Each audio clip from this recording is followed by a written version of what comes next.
క్షణభంగురమైనది అంటారు. మన జీవితంలో ఏ క్షణం ఏం జరుగుతుందో ఎవరూ చెప్పలేరు. అలాంటి ఘటనే సోమవారం అర్ధరాత్రి గుడిహత్నూరు మండలం మేకలగండి వద్ద 44వ జాతీయ రహదారిపై చోటు చేసుకుంది. ఒకే కుటుంబానికి చెందిన 5గురిని మృత్యువు కబలించింది. మరో 15 నిమిషాల్లో ఇంటికి చేరుకుంటామనగా జాతీయ రహదారిపై ప్రమాదం చోటు చేసుకుని జీవితాలు తలకిందులయ్యాయి.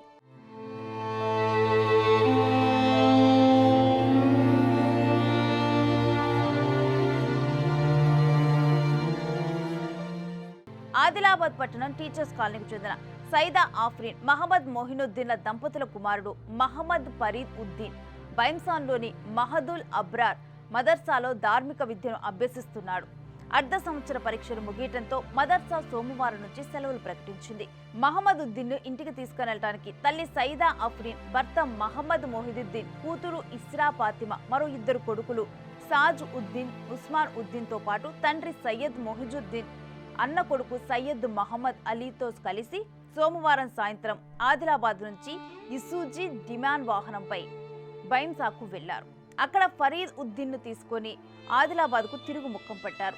అర్ధరాత్రి 11 గంటలు దాటిన తర్వాత ఆదిలాబాద్ కి 15 కిలోమీటర్ల దూరంలో ఉన్న మేకలగండి దగ్గర వాహనం రహదారి పక్కన ఉండే రక్షణ పిల్లర్లను ఢీకొట్టుకుంటూ వెళ్లి పక్కనే ఉన్న సిమెంటు నాలలో పడిపోవడంతో ఘోర ప్రమాదం జరిగింది.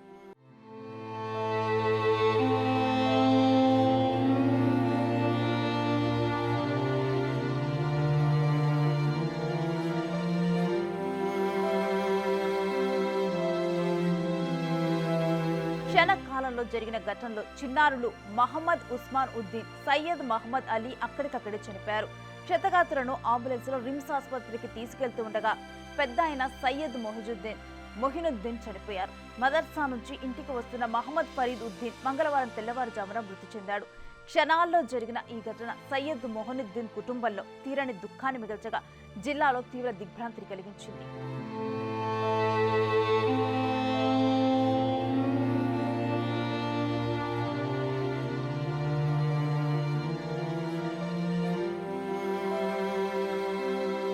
సయ్యద్ మొహిజుద్దీన్ తీవ్రంగా గాయపడిన సైదా ఆఫ్రీన్ పరిస్థితి దయనీయంగా మారింది.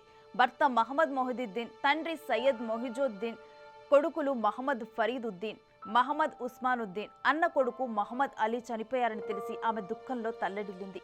ఊహించని ప్రమాదం నుంచి ప్రాణాలతో బయటపడి బేల చూపులు చూస్తున్న కూతురు ఇస్రా ఫాతిమా, కొడుకు సాజ్ ఉద్దీన్ దయనీయ పరిస్థితి అందరినీ కంటతడి పెట్టించింది.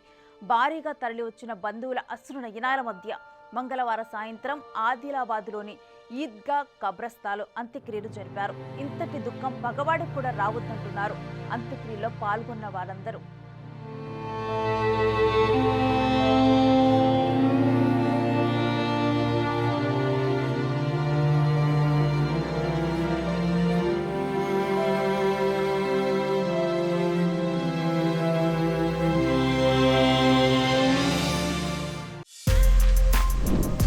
For more videos like this, subscribe Big TV channel.